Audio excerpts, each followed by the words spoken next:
இயேசுவே உம்மை வணங்குகிறோம், எம் வாழ்வை உமக்கு அளிக்கின்றோம். ஆண்டவரே இயேசுவே, புனித வாரத்தில் இருக்கின்ற நாங்கள் எங்களையே உம்மிடத்தில் ஒப்பு கொடுத்து ஜெபிக்கின்றோம். நீர் எங்களுக்காக மரித்தீர் என்பதை நாங்கள் உணர்ந்து நல்ல பாவ அறிக்கை செய்து ஜெப வாழ்வில் எங்களை ஈடுபடுத்தி, ஆன்மீக வாழ்க்கையில் எங்களை ஈடுபடுத்தி ஆசீர்வாதங்களை பெற நீர் கொடுத்திருக்கிற இந்த புனித வாரத்திற்காக நன்றி சொல்லி உம்மை ஆராதிக்கின்றோம். முதல் வாசகத்திலே நாம் பார்க்கின்றோம் எவ்வாறு இயேசு இந்த உலகத்தில் துன்புறுத்தப்படுவார் என்பதை தெல்லம் தெளிவாக விளக்குகின்றது. இதோ அவர் நமக்காக பாடுகள் படுவார் என்றும் மக்களால் அவமானப்படுத்தப்படுவார் என்றும் விளக்குகிறது.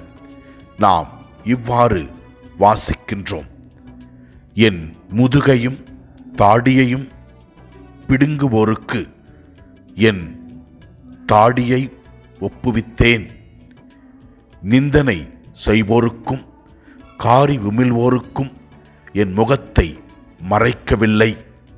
ஆண்டவராகிய என் தலைவர் துணை நிற்கின்றார், நான் அவமானம் அடையேன், என் முகத்தை கற்பாரை ஆக்கிக் கொண்டேன் என்று வாசிக்கின்றோம். இயேசு இவையெல்லாம் தன்னுடைய வாழ்க்கையிலே அனுபவித்தார். இயேசு நமக்காக சிலுவையில் அறையப்பட்டார்.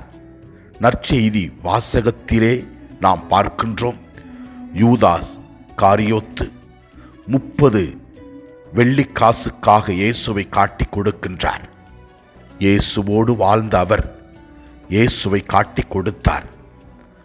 ஆம், அன்புக்குரிய என் சகோதர சகோதரிகளே, ஆண்டவர் அருள் முன்னிலையிலே நம்மையே நாம் ஒப்பு கொடுப்போம். கடவுள் விரும்புகின்ற நல்ல பிள்ளைகளாக, நல்ல மக்களாக வாழக்கூடிய அருளை இறைவன் தர வேண்டும் என்று ஜெபிப்போம். நம்முடைய தனிப்பட்ட தேவைகளுக்காக ஜெபிப்போம். எல்லாம் அல்ல இறைவன் தந்தை, மகன், தூய ஆவியார் நம் ஒவ்வொருவரையும் ஆசீர்வதிப்பாராக. இயேசுவுக்கு புகழ். மரியே வாழ்க. ஆமென்.